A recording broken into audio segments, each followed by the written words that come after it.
Hello Virgo, these are your tarot cards for June of 2023. I'm Danielle Stimpson of Learn Reiki Philadelphia, and if you are into things like crystals, Reiki, and tarot, you are in the right place, and you'll definitely want to hit that subscribe button because we have all kinds of fun on this channel. So let's head on into your cards and see what's in store for you.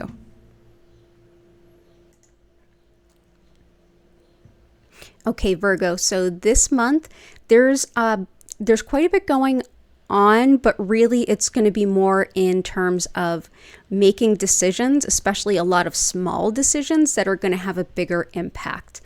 This is the focus card for this month, and this is the 10 of Wands. And much as it shows here, Wands are action and how we use our energy. It's the sort of our willpower and how we make things move forward. This is a person who is burdened. He has way too much to carry, and he's not able to make it go where he wants it to go. He's going to have to leave a few of these behind if he's going to make it beyond that tree line. And that's very much the focus. It's like you have too much on your plate. You're pulled in too many directions. How do you whittle that down? And why is that important? So let's look at the energy you're coming into this month from and what you're bringing in with you from May. That's another 10. 10s are culmination. It feels like you're getting closer and closer to a really faded point, closer and closer to a point of culmination in your life.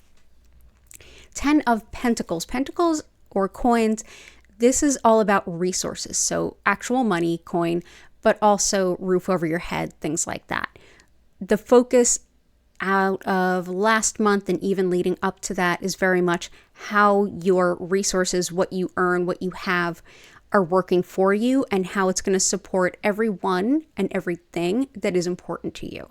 So how is this going to impact your family, your partner, yourself, your future, your retirement, all those kinds of things. So there's a lot of planning about what do I need to feel comfortable and live the life that I want to.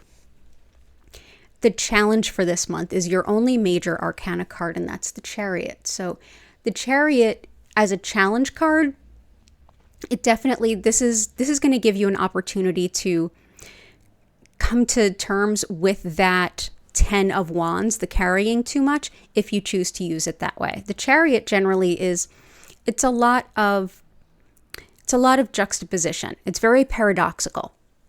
Think of it in its most powerful is this is you steering your chariot. You have two horses. They're in balance. You're leading them and you're going in one direction. You are the one that's leading the chariot. You are in charge and you are deciding where it goes. In a challenge position, it means that it feels very difficult to do that. When we're looking at the focus of that 10 of Wands, what this makes me say is there's just too much in your chariot for you to be able to steer forward with a concise and clear direction.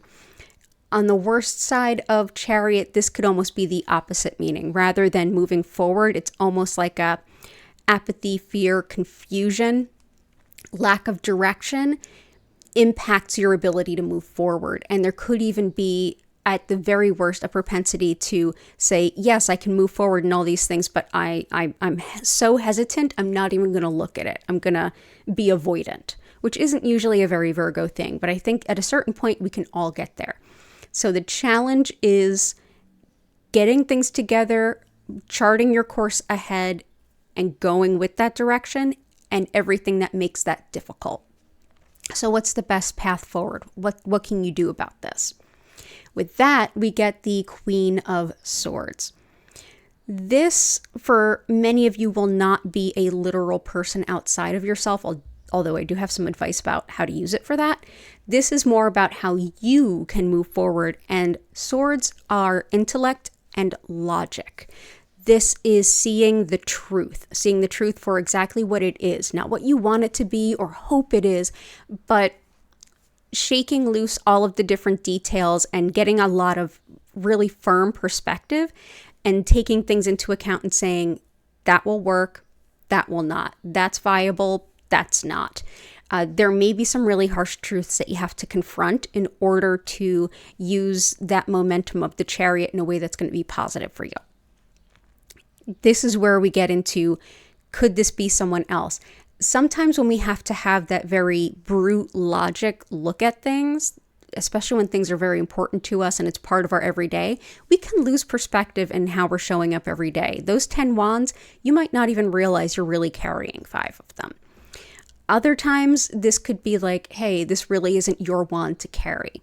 This type of energy of I'm going to use my logic like a hot knife through butter and see what's really happening, outside perspective can be exceptionally helpful. So if you have that friend, family member, person in your life that is the person you would take out clothes shopping with you because they would tell you, that doesn't look great on you. That's the person. That's the person or the people that you could even like, hey, friend, can you help me out here? I need some perspective. Reach out for that external perspective if you want to, if you feel like it's helpful. But more than anything, be willing to look at things yourself and see them for what they are and not what you wish they were or hoped they could be. The last card of your reading is whispers from your guides. So this is either advice or warnings, anything that your spirit guides want to like bring out to you. And it's even more clarity and guidance on that Queen of Swords and the Chariot, respectively. It's the 8 of Swords. It looks scary. It's not. Remember, swords are logic. This logic is aimed into the ground. It's not logic that's particularly helpful. It's not getting you anywhere. In fact, it's almost like you're so pulled in so many different directions in terms of logic, you feel like there's no way out. It's like, I can't see the forest for the trees. I just can't see a way out. But yeah, you can't because there's a blindfold and you're tied, but your feet are free. You can, if you want to, move forward. These swords are not in a position that's going to cause you harm. What this card really represents is a feeling of stuckness and trapped in the mind, fear of moving forward, fear of making decisions, and sort of like mental confusion and worry run amok. What your guides are trying to say is it looks like there can't be any other way to shift this or change this, and you're just stuck in the position and all you can keep doing is going the way you've been going. But what your guides are trying to say is that's how it seems and it looks in here. That's not how it actually is out there. That's where all of the having that truth, like having the truth, using your intellect, using those swords, using your mind to say, wait a minute, I need to have a different perspective, and leaning on the perspectives of others whenever possible, whenever helpful, really, to go ahead and make those decisions. This is a card of mental stuckness, not physical stuckness, because she can get away. She can walk away. So mental stuckness over physical stuckness. So if that helps, let that illuminate things with you're not as stuck as you think you are. There is a better way forward. It's just a matter of deciding which of those wands is either not yours to carry or that you just can't carry it any longer and what to do about it.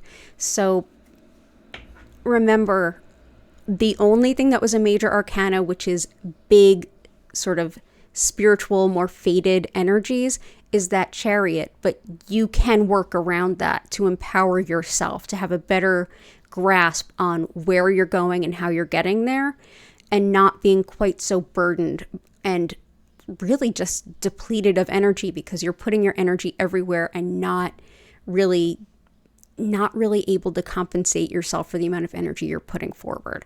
So go ahead, have that clarity of mind, borrow some perspective from somebody you trust if needed, but there is a better way forward. Absolutely. It's not as difficult as it may seem.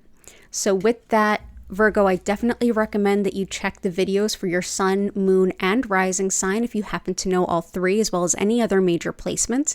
If you want to learn more about my one-on-one tarot readings, my books are open. You can check that out, the links in the description, or you can visit learnreikiphiladelphia.com, where you'll also find info about my live online Reiki certification courses, one-on-one distance Reiki and IET sessions, and my crystal shop. So If you found this helpful, go ahead and toss me a like if you don't mind. And I do hope to see you here again for your July cards. All the best to you, Virgo. You absolutely got this, and I hope to see you again soon.